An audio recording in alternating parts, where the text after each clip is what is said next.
नमस्कार।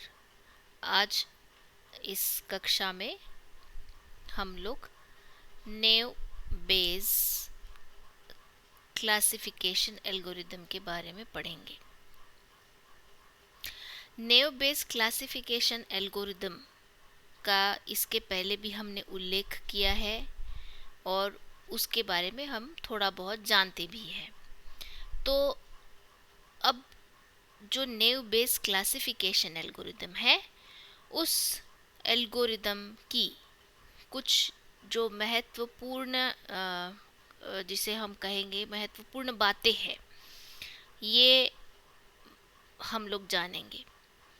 तो सबसे पहला है कि ये जो नेव बेस क्लासिफिकेशन एल्गोरिदम है वो पूरी तरीके से बेज थ्योरम पर आधारित है। बेज थ्योरम जो कि थॉमस बेज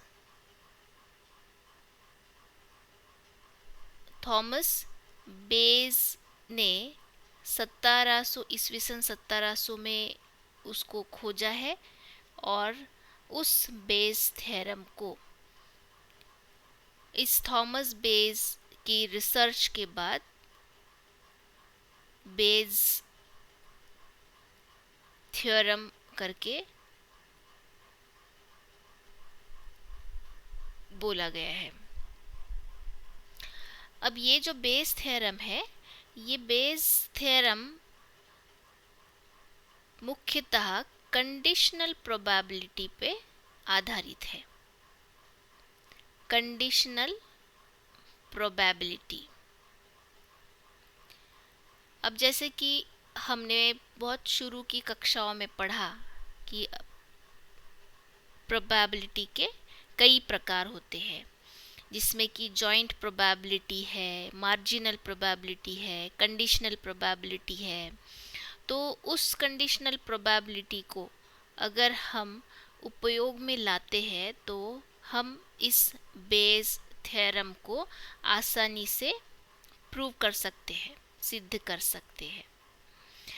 अब ये जैसे ही मैंने कहा कि कंडीशनल प्रोबेबिलिटी पे आधारित है, तो आप यहाँ पे समझ गए होंगे कि ये naive Bayes classification algorithm probabilistic machine learning algorithm है। Probabilistic machine learning algorithm. अब ये जो प्रोबेबिलिस्टिक मशीन लर्निंग एल्गोरिदम है, तो जैसे कि मैंने पहले कहा कि कंडीशनल प्रोबेबिलिटी पे वो आधारित होने की वजह से हम लोग इसे प्रोबेबिलिस्टिक मशीन लर्निंग एल्गोरिदम बोलते हैं। अब ये जो एल्गोरिदम है, ये किन प्रकार के क्लासिफायर्स में उपयोग में लाया जाता है? इसके पहले कक्षा में हमने देखा कि बाइनरी क्लासिफायर है, उसके बाद में मल्टी क्लास क्लासिफायर है, मल्टी लेबल है और मल्टी एबनॉर्मल भी है। ठीक है, यहाँ पे मैं मल्टी लेबल लिख रही हूँ और एबनॉर्मल, सॉरी ये एबनॉर्मल नहीं है, ये है इम्बैलेंस। अब ये क्लासिफायर्स जो बाइनरी और मल्टी क्लास प्रकार के हैं, ये दोनों का भी इम्प्लीमेंटेशन, ये जो दोनों मॉडल्स है, हम लोग इस नेव बेस क्लासिफायर एल्गोरिदम के आधार पर तैयार कर सकते हैं। और ये जो नेव बेस एल्गोरिदम है, ये कई प्रकार की बाइनरी क्लासिफायर प्रॉब्लम्स को सॉल्व करने के लिए, मल्टी क्लास क्लासिफायर्स के प्रॉब्लम्स को सॉल्व करने के लिए उपयोग में लाया जाता है। अब इसके उपयोग के बारे में हम लोग बाद में पढ़ेंगे। सबसे पहले हम लोग इसका थ्योरम देखते हैं। नेव बेस थ्योरम हम किस तरीके से लिखेंगे। तो यहाँ पे मैं बेस थ्योरम लिख रही हूँ। बेस थ्योरम में देखिए, probability of A given B, मतलब ये ए और बी ये दोनों अलग अलग इवेंट्स है। तो इसका फॉर्मूला इस तरीके से बनेगा, probability of B given A, probability of A whole divided by probability of B. अब ये probability of A given B से हमने क्या समझा, तो ये कंडीशनल प्रोबेबिलिटी है, ये जो है ये कंडीशनल प्रोबेबिलिटी को दर्शाता है। पर ये किस की कंडीशनल प्रोबेबिलिटी है, ए की, conditional probability of A given B event.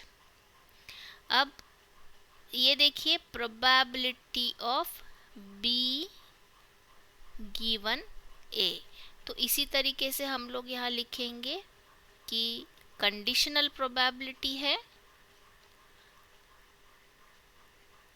पर किसकी है ये बी की है गिवन द इवेंट ए।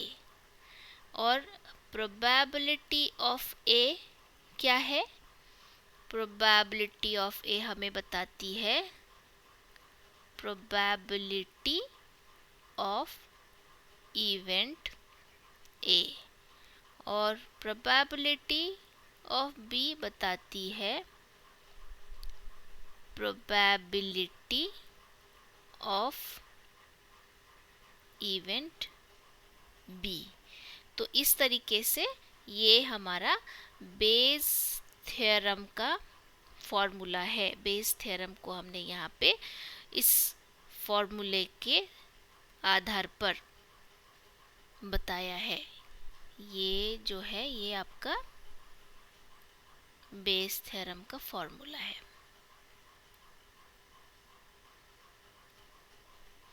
अब आगे हम लोग देखेंगे कि इसके कौन कौन से अनुप्रयोग क्षेत्र है।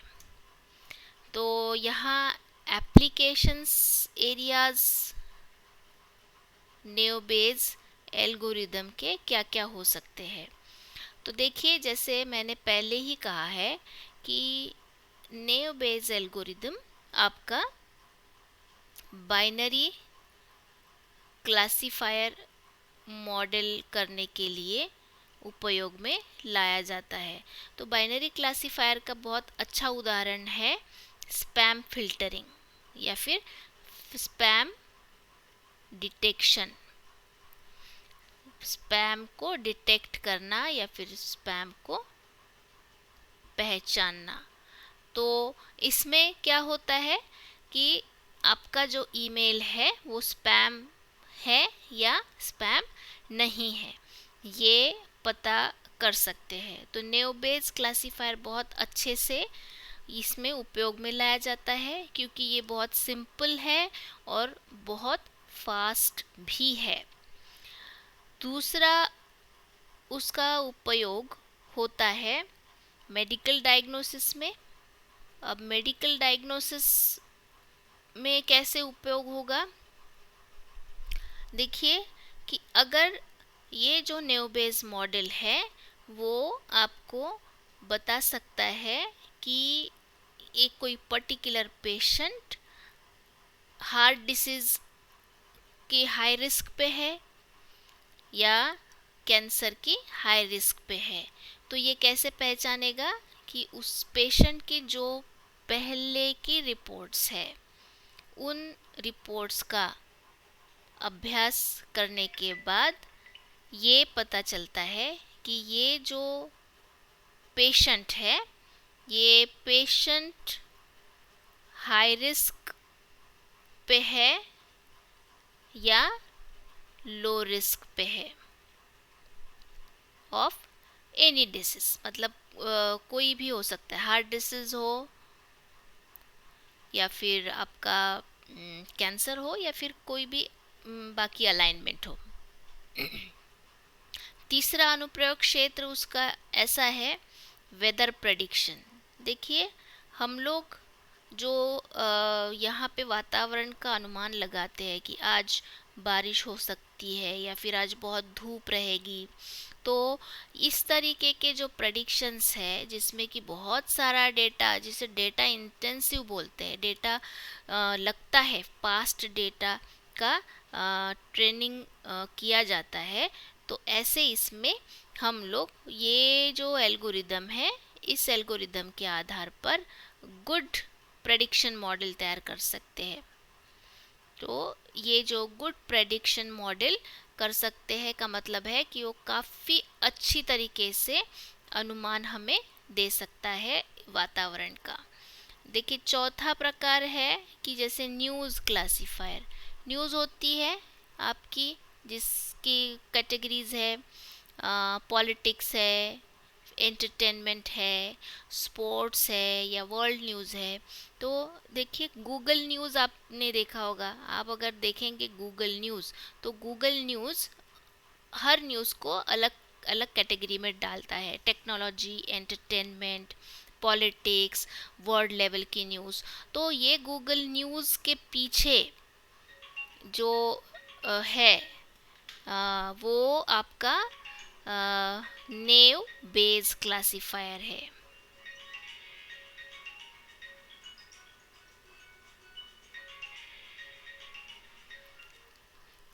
अब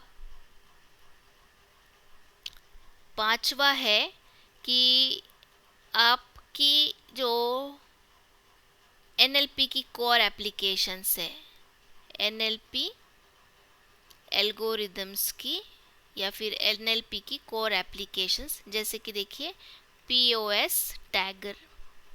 तो ये पीओएस टैगर भी हम लोग इस नेव बेस एल्गोरिदम के आधार पर मॉडल कर सकते हैं। इतना ही नहीं, नेव बेस क्लासिफायर हमें कई बार स्पीच रिकग्निशन जैसे एप्लीकेशंस में भी काम में आता है।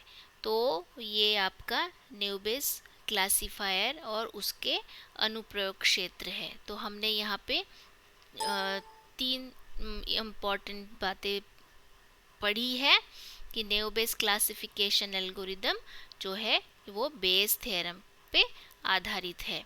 हाँ, और दूसरी बात ये है कि इसे सुपरवाइज्ड लर्निंग एल्गोरिदम भी बोला जाता है, क्योंकि ये जो है डेटा होता है इसमें वो लेबल्ड डेटा होता है।